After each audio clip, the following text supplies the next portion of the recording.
Have you heard the old saying, don't judge a book by its cover? But that's what people do, right? We judge everything by outward appearances.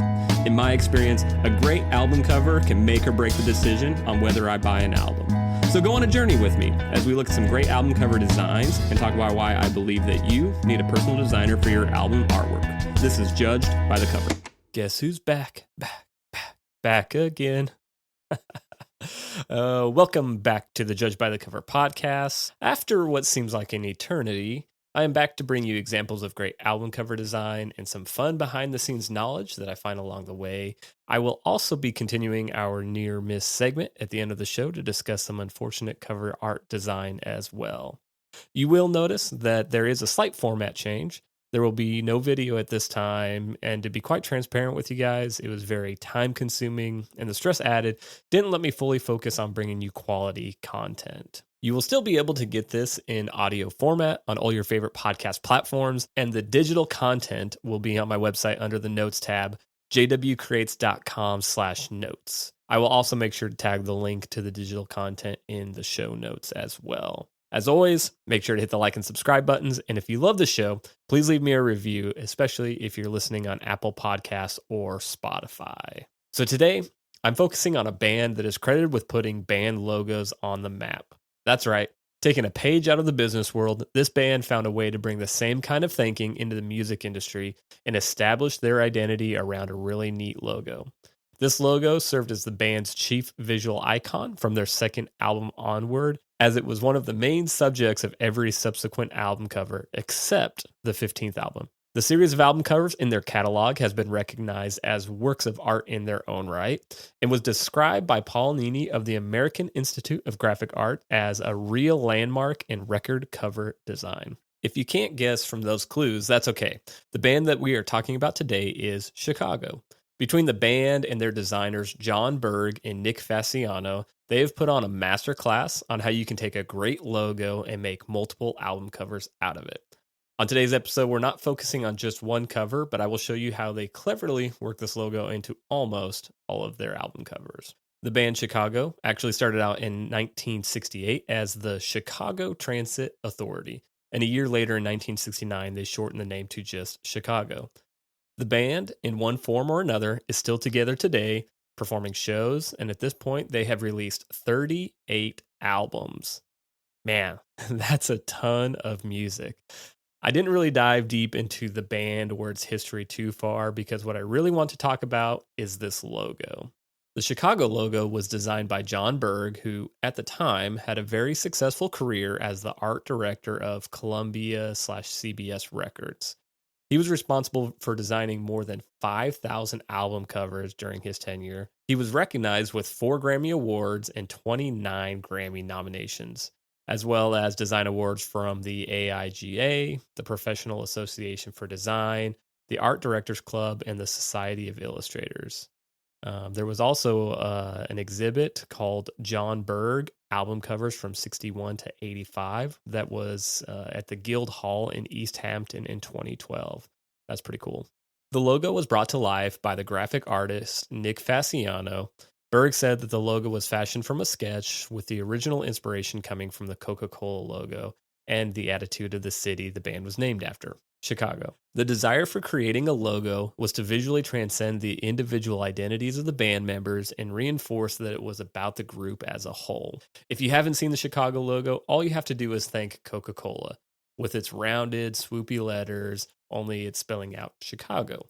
I love that the C wraps around the top of the H and incorporates into the dot for the letter I. It also has just this simple inner stroke that adds some depth to the name. The logo itself is pretty simple, but the real magic is how they transformed it for each individual album cover. Now, I'm not going to talk about all 38 of their album covers, but I do want to talk about a couple of my favorites. So, the first album cover that I'm going to talk about is Chicago 14, The Thumbprint.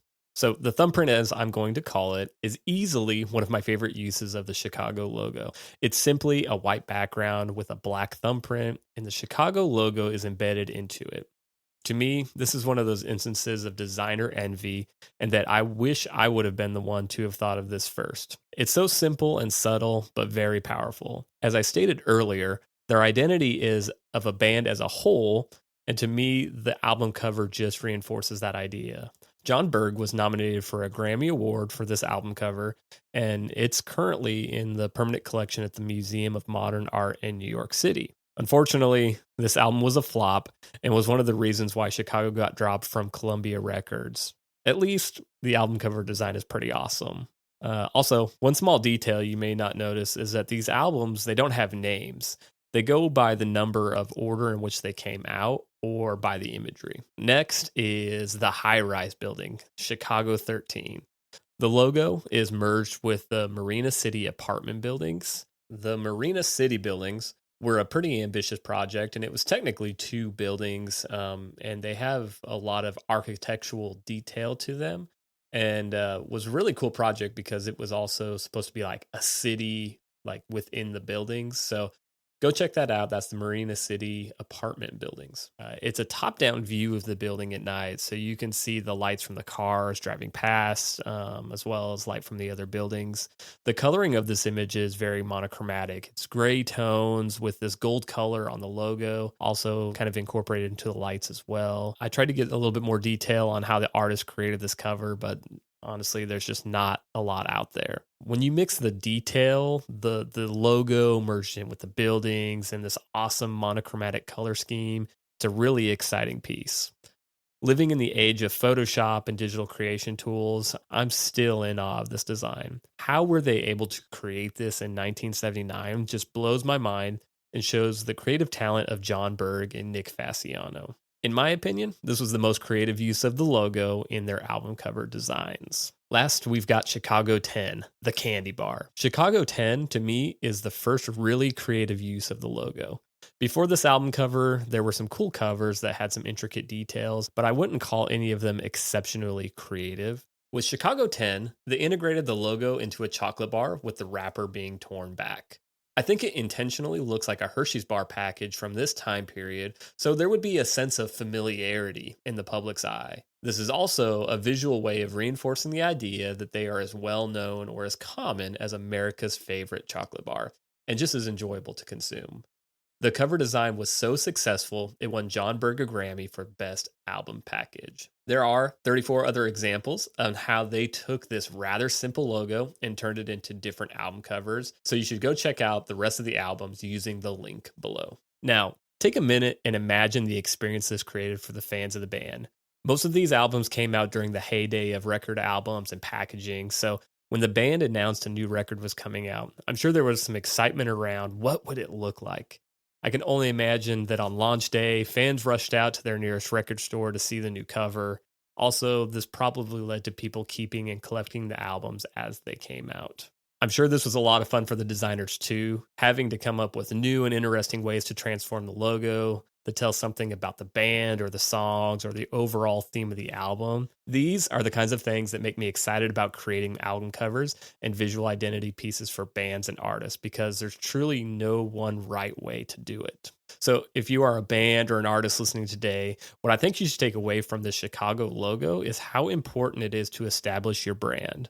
This logo was the visual identity piece that was key to reinforce the idea of the band, not the individuals. And they had the right creative team members that used it to create a unique experience for their fans. If you haven't established the branding for your band or are interested in creating some visual identity pieces to promote your band and music, this is where I can come in. I can take the pressure off your shoulders to create these pieces, and you can focus on what you do best, creating music.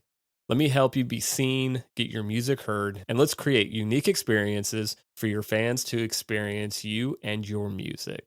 So, to wrap up this segment, what do you think of Chicago's use of their logo as their album covers? Which one of these is your favorite? Or did I miss one that I should have mentioned? Please let me know in the comments below. All right, on today's segment of Near Miss, I want to talk about a new project. One that you probably didn't even know exists. The cover is for a project called Country Goes Metal. This project is headed by an old friend of mine, Ryan Hayes of Righteous Vendetta, and it's actually a really cool project that is reimagining some of country music's biggest hits as metal songs. I think I get the kitschy idea behind the album cover, but it's definitely not good. The main image on the cover is an emoji smiley face. throwing up the rock fingers, and it's wearing a cowboy hat. Then you have the name Country Goes Metal. It's in 2 different fonts with country above our smiley cowboy, goes to the left, and metal in a different font below it. All of this is on a white background with a really thin stroke black box around it. And, honestly, it just makes you giggle, especially when you think that it's also country songs done metal. I believed it was designed this way to give you a good laugh about the idea of the project, because country and metal are 2 genres that you normally wouldn't associate going well together.